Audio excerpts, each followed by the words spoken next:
Les damos la bienvenida a Aprende en Casa 3, un espacio en el que vamos a poder estudiar y divertirnos desde nuestros hogares. Hoy nos acompaña la maestra Noemí Juárez. Maestra, bienvenida. Hola Juan Carlos, ¿cómo estás? Muy bien, maestra, muchas gracias. Me da mucho gusto saludarte. Igualmente, maestra, gracias. Vamos a tener el gusto de estar con ustedes en esta clase de historia de cuarto grado. ¿Listos? Pues, comenzamos, maestra. Oiga, maestra, le quiero hacer una pregunta. Estoy muy interesado por lo de la clase pasada, entonces quiero saber si vamos a ver algo nuevo de esta vez. Hoy veremos cómo desde el Caribe comenzaron a explorar los españoles la región de Mesoamérica, es decir, lo que ahora conocemos como México. ¡Perfecto! Muy bien, estoy listísimo, maestra. Y bueno, en casa estoy seguro que también están listos para conocer acerca de esta nueva expedición. Y de hecho, ahora que lo recuerdo, quedamos en algo, maestra. ¿Qué pasó con la expedición de exploración que estaba dirigiendo Gonzalo Guerrero? Justo en eso nos quedamos. La expedición de la que formó parte Gonzalo Guerrero fue muy importante para la historia de nuestro país y ahora le explicaremos el porqué. Muy bien, maestra. Yo recuerdo que su barco naufragó, ¿verdad? Y terminó en unas playas donde se encontró a unos indígenas. ¿Pero qué más pasó? No comas ansias, Juan Carlos. En un momento lo veremos. Pero antes me gustaría contarles a nuestras alumnas y alumnos, ahí en casa, cuál será la pregunta que guiará esta clase. Nuestra pregunta de hoy será: ¿cuáles fueron los primeros contactos entre los españoles y los pueblos que habitaban lo que ahora conocemos como México? Muy bien. Bueno, pues yo ya la tengo súper clara y espero que ustedes ahí en casita también la hayan podido apuntar. Ahora sí, veamos qué fue lo que pasó con Gonzalo Guerrero y la expedición en la que iba. Muy bien. Y cuando uno revisa las experiencias en las mismas fuentes de Indias, principalmente las primeras, esto es, Las Casas, Oviedo, Fernández de Oviedo y Pedro Mártir, encuentran muchos accidentes, naufragios y cosas así, donde los españoles que caen entre los indios son relativamente bien recibidos, alimentados, curados, tratados. Después de hacernos prisioneros, pasamos largos meses de cautiverio. Los Tutul Xiúes, otro grupo maya, nos arrebataron de su tribu enemiga, los Cocones, los que nos habían apresado en la playa.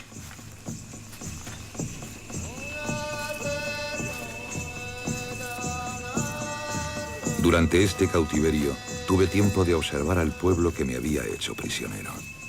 Descubrí que su cultura debía remontarse siglos atrás.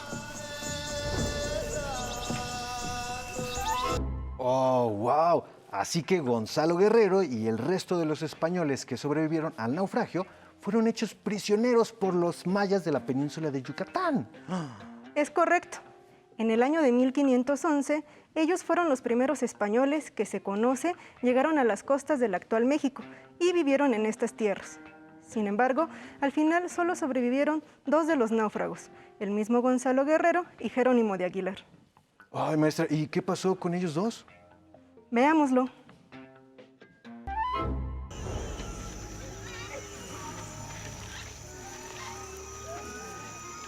Jerónimo de Aguilar contó que había caído en manos de un cacique maya y que, guiado por mis deseos carnales, había formado familia con una india, convirtiéndome en un maya más.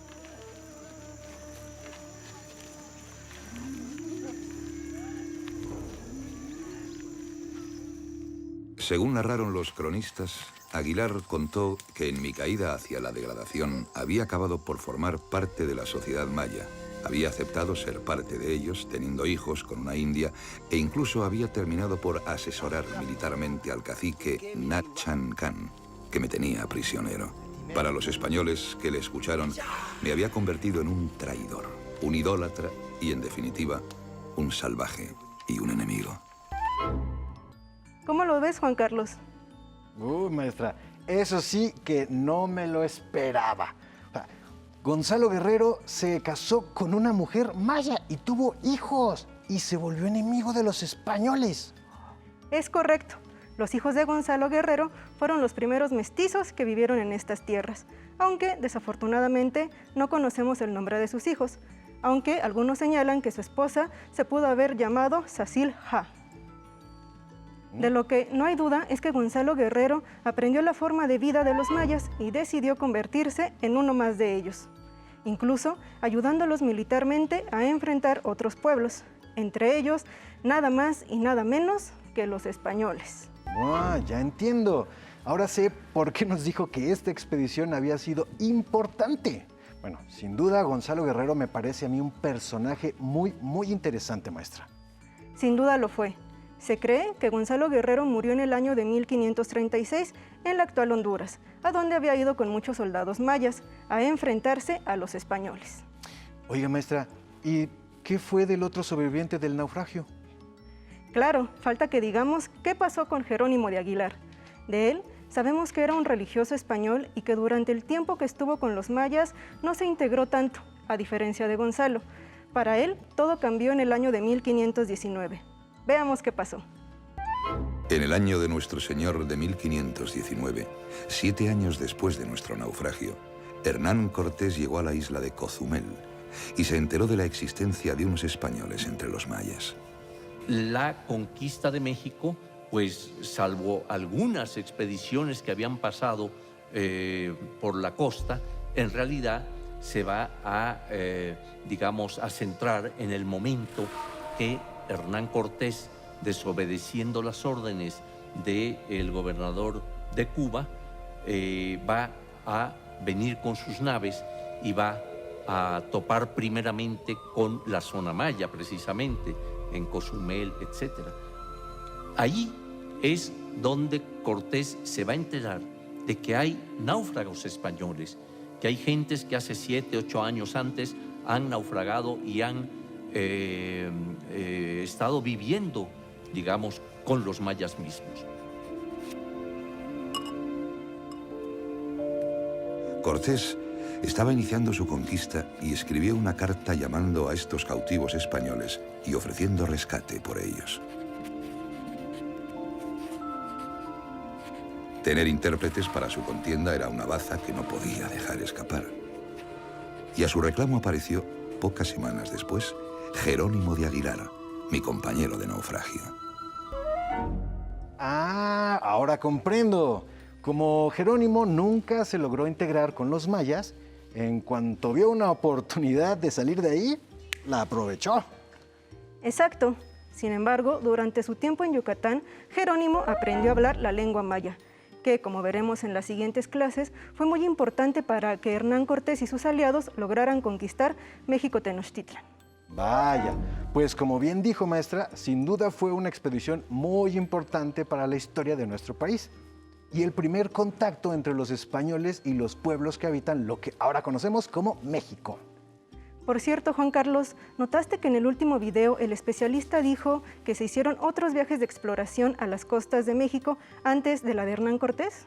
Así es, maestra, y justo me quedó la duda y quería preguntarle al respecto, ya que, bueno, hablamos de la de Gonzalo Guerrero y la de Jerónimo de Aguilar. Pero, ¿cuáles fueron las otras? Bueno, como podrás ver en el libro de texto en la página 88, podemos hablar con seguridad de 2 expediciones anteriores a la de Cortés. ¿Me ayudas a leer lo que dice el libro, Juan Carlos, por favor? Ay, por supuesto que sí, maestra. 88. Muy bien. En 1517, los españoles llegaron a Champotón, en el actual estado de Campeche, donde pelearon contra los indígenas y murió su capitán, Hernández de Córdoba. Al año siguiente, Juan de Grijalva recorrió lo que hoy es Veracruz hasta el río Pánuco y de ahí se regresó a Cuba. Finalmente, la última expedición a cargo de Hernán Cortés culminó con la conquista de Tenochtitlán. Gracias, Juan Carlos.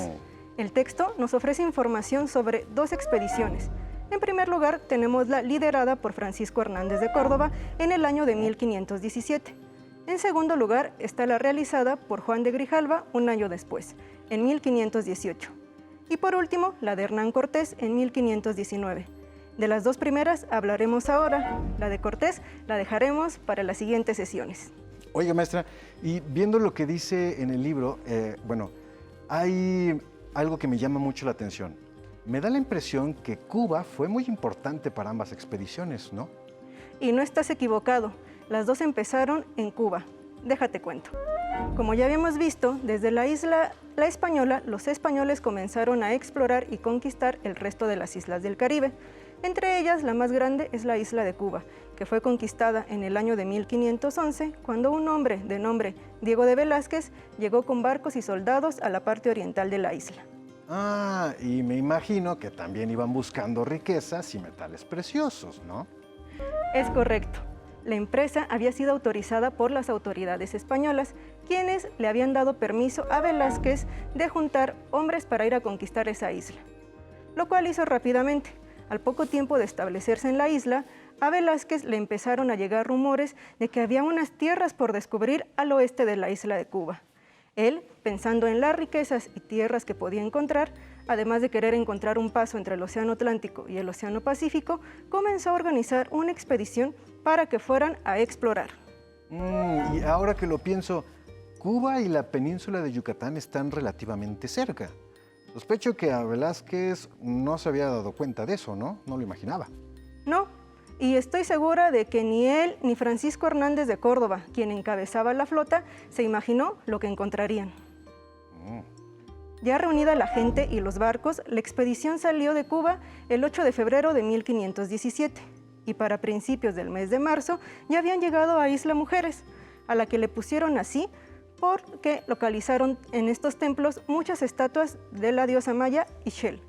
De ahí siguieron por la costa de la península de Yucatán, empezando por Cabo Catoche y otras zonas. Oiga, maestra, he leído que fue durante ese viaje que surgió el nombre de Yucatán. ¿Eso es cierto? Así es, varias fuentes señalan que el nombre de Yucatán apareció en este momento.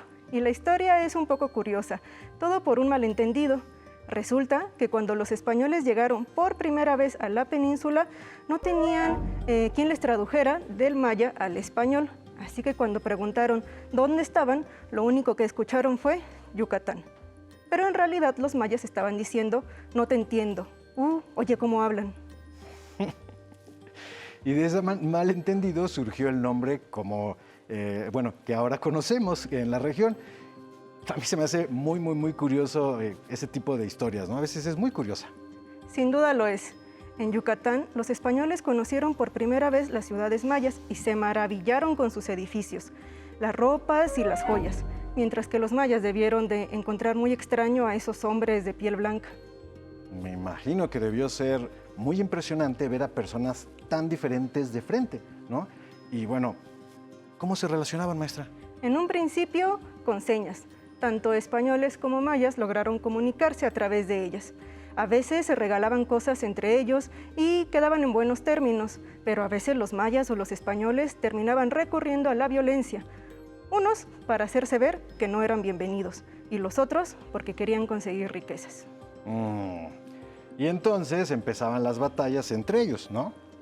Según el libro de texto, hubo una batalla muy fuerte en esa expedición.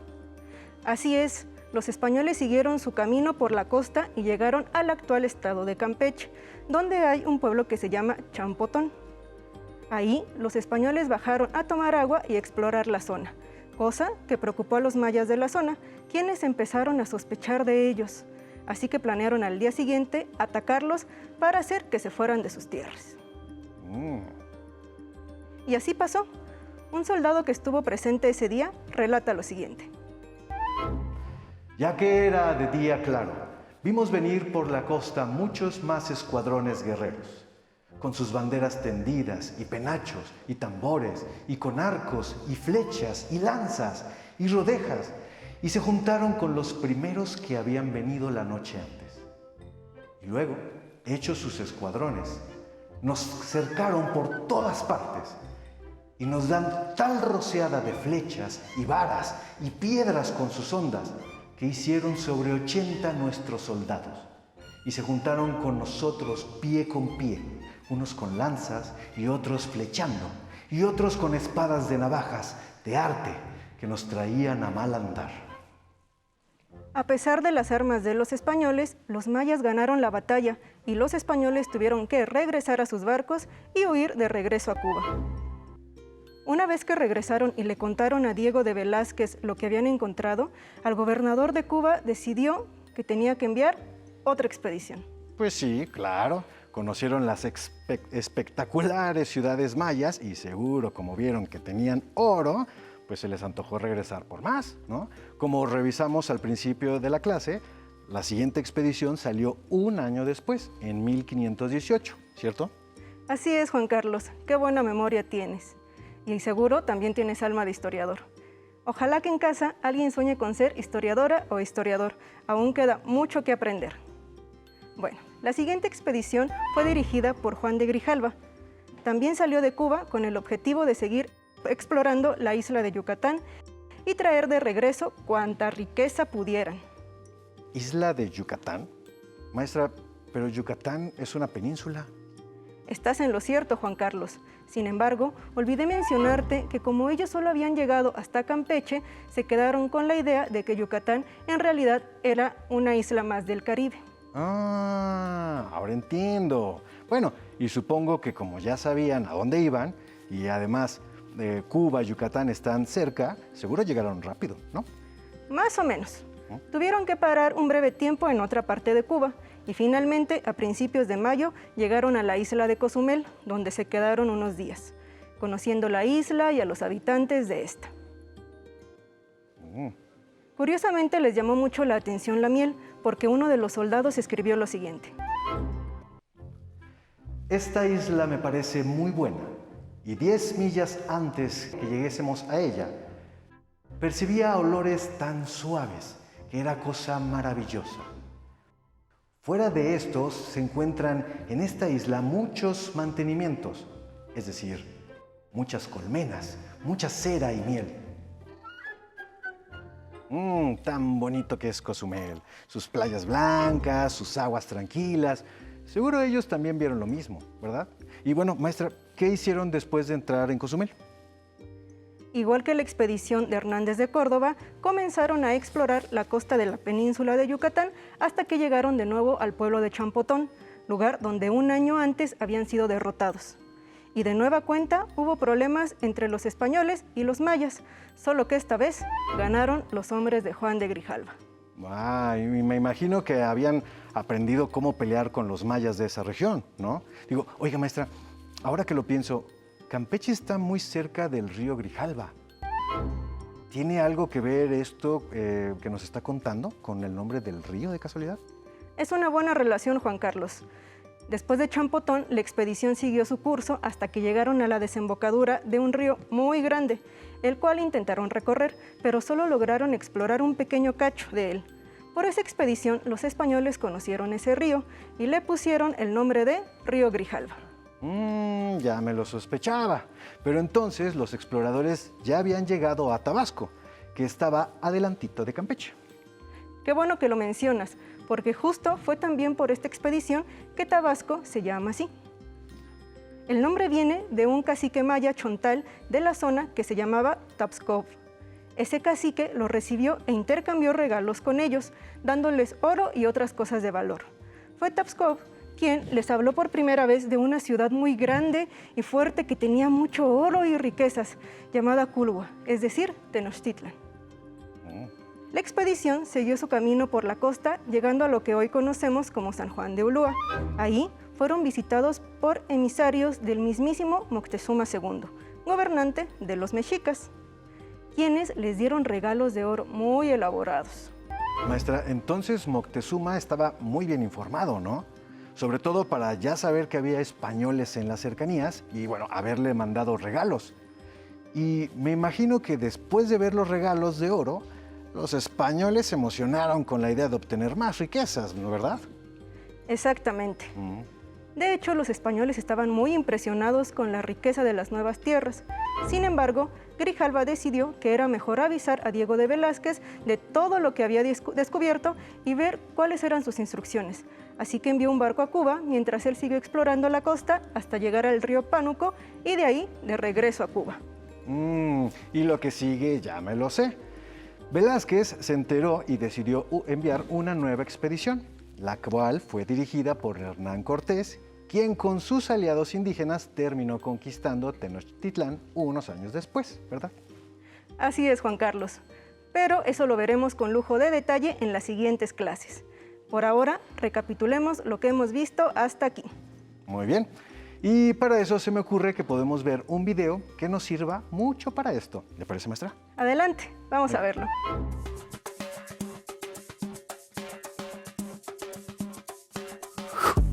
Yucatán era considerada una isla tras la primera expedición española. En la segunda, encabezada por Juan de Grijalva, llegaron hasta la ciudad de Potonchán, tierras del señor de Tabasco. Allí se dieron cuenta de que Yucatán no era una isla, sino parte de un inmenso continente. A partir de esta expedición, se le llamó Nueva España a estas tierras.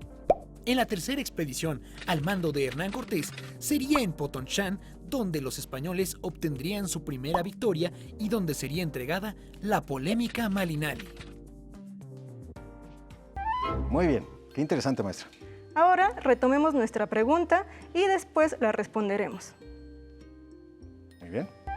La pregunta fue, ¿cuáles fueron los primeros contactos entre los españoles y los pueblos que habitaban lo que ahora conocemos como México?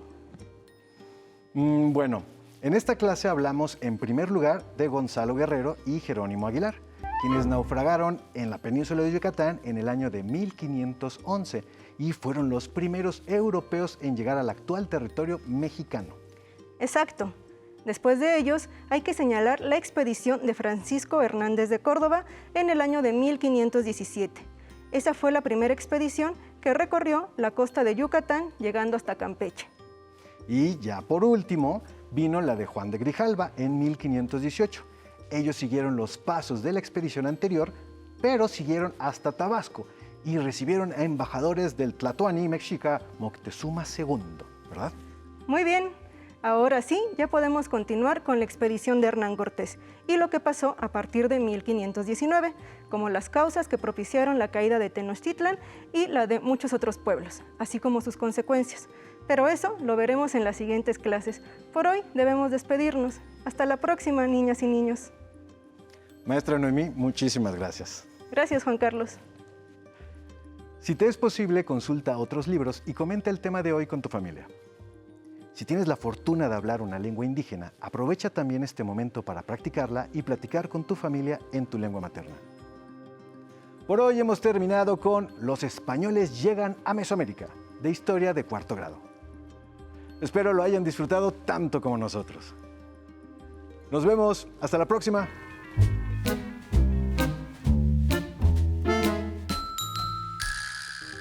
Pero antes, a movernos un poco.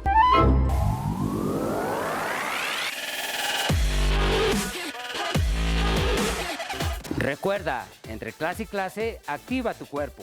Ok, vamos a tomar un palo, lo que vamos a trabajar es brazo, abrimos nuestro compás a la altura de los hombros, tomamos nuestro palo y vamos a hacer una flexión de brazo a 90 grados y extendemos, flexionamos y extendemos. Nuestra espalda derecha y nuestros pies bien fijos. Flexionamos a 90 grados y estiramos. Flexionamos, estiramos. Recuerda respirar, expirar. ¿Ok? ¿Entendido? ¿Alguna duda? ¿Nada? Ok, perfecto. Extendemos, flexionamos, extendemos, flexionamos. 3 más, Yair. 90 grados, bien. Espalda derecha. Respiramos. 2 más. 1. 2, bien hecho. Descansamos, respiramos, expiramos, exhalamos, flexionamos y estiramos. Estiramos perfectamente bien los brazos. 3 más, estira bien los brazos. Vamos a trabajar hombro, tomamos nuestro palo, lo agarramos a la anchura de nuestros hombros y vamos a hacer extensión a la altura del hombro. Extendemos perfectamente los brazos, bajamos, respiramos, espalda derecha, bajamos. Que no rebase el palo la altura de nuestra barbilla. ¿Sí? Muy bien. Ahí está bien, perfecto. Elevamos brazos, 1, espalda derecha, respiramos, estiramos bien los brazos, bien, espalda derecha, 3 más,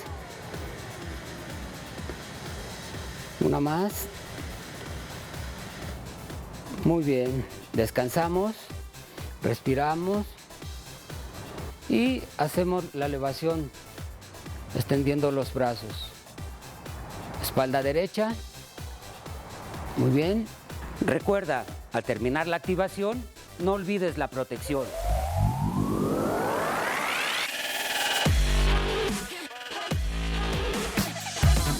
Si no tienes el libro de texto o necesitas ayuda para responder las preguntas, contáctanos.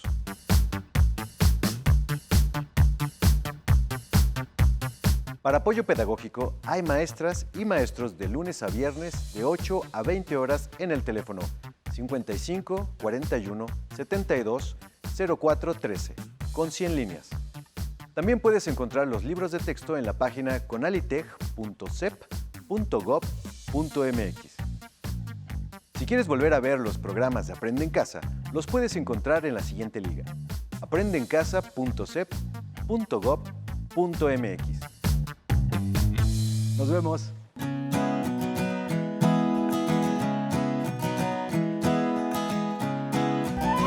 ¡Atención! ¡Atención! A continuación, información importante. A este número puedes llamar cuando tú o alguien cerca de ti tenga una emergencia.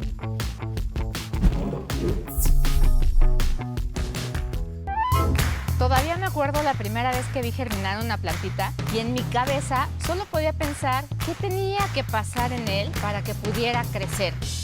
En mi casa todo empezó con un juego, con mi pequeño microscopio. A veces mezclando cosas en el baño y explorando todo lo que me encontraba a mi paso. En mi familia no era tan común que alguna mujer estudiara profesionalmente alguna ciencia y nunca faltó el familiar que me dijera: ¿por qué estudias eso? Nadie se va a querer casar contigo. Decidí estudiar ingeniería bioquímica porque me ayudó a entender cómo funcionaban los seres vivos, pero también empezó mi camino para descubrir soluciones que nadie más había encontrado. Hace unos años, innovamos en el mundo de la nanotecnología, creando una nueva molécula capaz de matar virus, ayudando a acabar con una crisis de ébola. La vida te va a poner miles de retos. Está en ti seguir tus sueños, innovar y crear esperanzas y, sobre todo, dejar tu nombre marcado en la historia. Te enseñaremos cómo armar un cubrebocas con ayuda de un adulto. Necesitarás un plumón o una pluma, una playera de algodón que ya no uses, una regla y tijeras. Recuerda que la manipulación de estas debe estar supervisada por un adulto.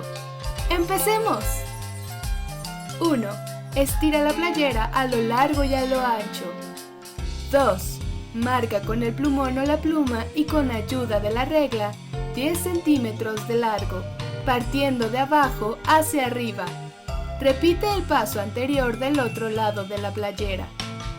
3. Traza la línea horizontal entre los dos puntos. 4. Con ayuda de un adulto, corta sobre la línea horizontal que marcaste. Asegúrate de cortar por fuera de la playera. No introduzcas las tijeras en ella. 5. Ahora tenemos un pequeño pedazo de playera. Estira a lo ancho y con ayuda de la regla, mide y marca con el plumón o la pluma de 15 a 18 centímetros de largo de un lado, dejando un margen de 2 centímetros de alto arriba y abajo. 6. Nuevamente pide ayuda a un adulto para recortar las líneas marcadas. ¡Listo! Ya tienes un cubrebocas con 2 pares de cuerdas. Para colocártelo, deberás amarrar las cuerdas sobre tu cabeza y alrededor de tu cuello